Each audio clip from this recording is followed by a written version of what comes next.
नमस्कार, जनमुखी लाइव से मैं अंशुमान राय जनमत की सियासत के नए एपिसोड में आपका स्वागत है। दोस्तों, ये पूरा हफ्ता उत्तर प्रदेश की राजनीति में ही सिमटा रहा है। आने वाले दिनों में 5 राज्यों में विधानसभा चुनाव होने हैं, लेकिन उत्तर प्रदेश की राजनीति से लोगों का ध्यान हटने का नाम नहीं ले रहा।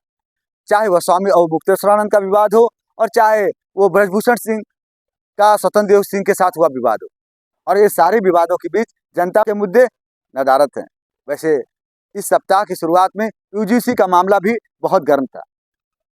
यूजीसी को लेकर छात्र सड़कों पर थे और जगह जगह आंदोलन प्रदर्शन हो रहे थे। यूजीसी की नई गाइडलाइन में सामान्य वर्ग के छात्र अपने साथ अन्याय बता रहे थे और इस मुद्दे पर सुप्रीम कोर्ट की रोक के बाद जाकर मामला कुछ थमता हुआ दिख रहा है। सुप्रीम कोर्ट ने 19 मार्च तक नई गाइडलाइन पर रोक लगा दी है और सुप्रीम कोर्ट के रोक के बाद छात्रों को आंदोलन फिलहाल रुक गया है। लेकिन दूसरी तरफ यूजीसी की गाइडलाइन पर रोक लगने के बाद SC, ST और OBC के छात्र आंदोलित हो रहे हैं। कहीं प्रत्यक्ष तौर पे, कहीं अप्रत्यक्ष तौर पे यह छात्र सरकार का विरोध कर रहे हैं और गाइडलाइन को जल्द से जल्द लागू करने की मांग कर रहे हैं। उधर प्रयागराज में नाराज चल रहे शंकराचार्य स्वामी अवमुक्तेश्वरानंद ने वाराणसी का रुख किया। वे प्रयागराज से वाराणसी लौट आए बिना स्नान किए। इस दौरान खबरें आई कि प्रदेश सरकार के अधिकारी लगातार उन्हें मनाने की कोशिश करते रहे, लेकिन शंकराचार्य अवमुक्तेश्वरानंद अधिकारियों से लिखित रूप में माफी की मांग कर रहे थे और जिन भटकों और साधुओं के साथ अन्याय हुआ था उनसे माफी की बात कर रहे थे। अधिकारी इसके लिए तैयार नहीं थे और यहीं से बात फिर बिगड़ गई और अवमुक्तेश्वरानंद बिना स्नान किए वाराणसी आ गए और यहाँ आते ही उन्होंने CM योगी पर बड़े हमले किए।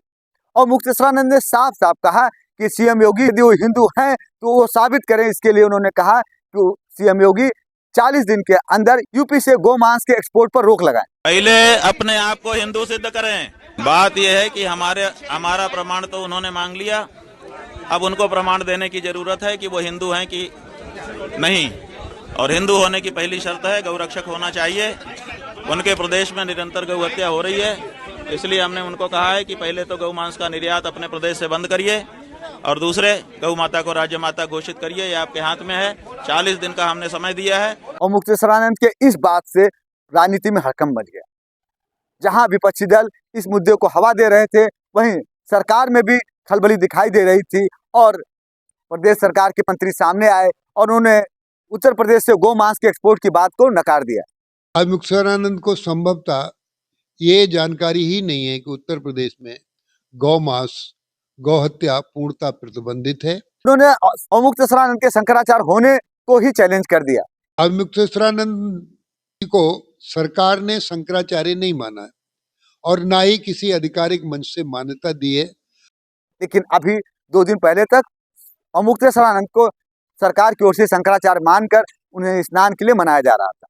तो फिलहाल शंकराचार्य बनाम CM योगी का विवाद अभी आगे चलता हुआ ही दिखाई दे रहा है, क्योंकि शंकराचार्य अवमुक्तेश्वरानंद ने 40 दिन बाद लखनऊ में संतों के सम्मेलन की बात कही है और कहा है कि 40 दिन के अंदर यदि उनकी मांगे नहीं मानी CM योगी ने तो वह उन्हें गैर हिंदू घोषित करेंगे। इसके साथ कुछ और विवाद उत्तर प्रदेश में सामने आए, जहां डिप्टी CM केशव मौर्य के साथ कार्यकर्ताओं की झड़प की खबर आई।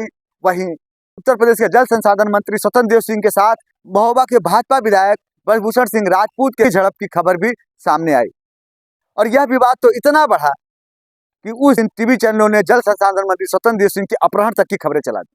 उत्तर प्रदेश की राजनीति में हलचल खास तौर से सत्तारूढ़ दल की ओर से जो हो रही है, वह भारतीय जनता पार्टी के लिए चिंता का सबब बनती जा रही है, क्योंकि 2027 में चुनाव है और भारतीय जनता पार्टी कभी ठाकुर और ब्राह्मण के विवाद में उलझी हुई है तो कहीं वह पिछड़ों अगड़ों की राजनीति में।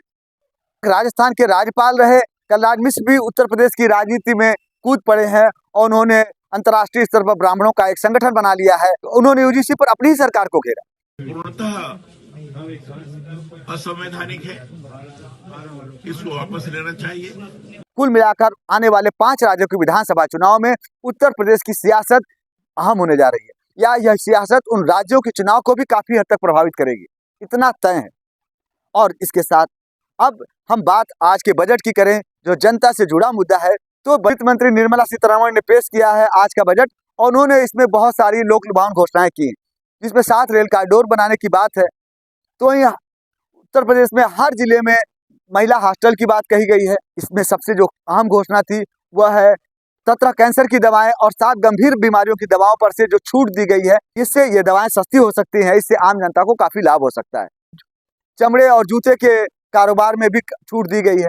विदेशी यात्राओं पर सरकार ने छूट दी है। विदेशी पर्यटन को बढ़ावा देने की कोशिश की गई है। इसके साथ साथ तंबाकू उत्पाद, शराब और महंगी गाड़ियां और ब्रांडेड कपड़ों पर टैक्स बढ़ाया गया है। वैसे बजट में यह उम्मीद थी कि जिन राज्यों में विधानसभा चुनाव होने हैं उसको लेकर भी सरकार खास घोषणाएं करेगी, लेकिन ऐसा इस बजट में होता हुआ नहीं दिख रहा है। हाँ, बजट में मोबाइल के सामानों पर विशेष छूट दी गई, जिससे आने वाले समय में मोबाइल के सामान भी सस्ते हो सकते हैं, सोलर लाइट सस्ती हो सकती है। और सरकार की बड़ी बड़ी घोषणाओं के बीच हमेशा की तरह सत्ता पक्ष के नेता जहां इसे 2047 के विकसित भारत का रोड मैप बता रहे हैं, वही विपक्ष इसे किसान विरोधी और युवा विरोधी बजट बता रहा है। विपक्ष का कहना है कि इसमें रोजगार की कोई बात नहीं की गई।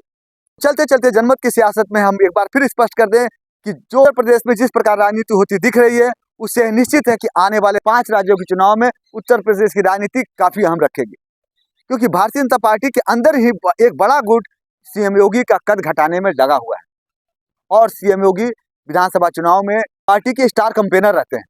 अब देखना होगा कि सीएम योगी का कद पार्टी में ही उनके विरोधी घटा पाते हैं या सीएम योगी इन विरोधियों को करारा जवाब दे पाते हैं। तो दोस्तों, अगले हफ्ते फिर मिलेंगे जनमत की सियासत में। नमस्कार।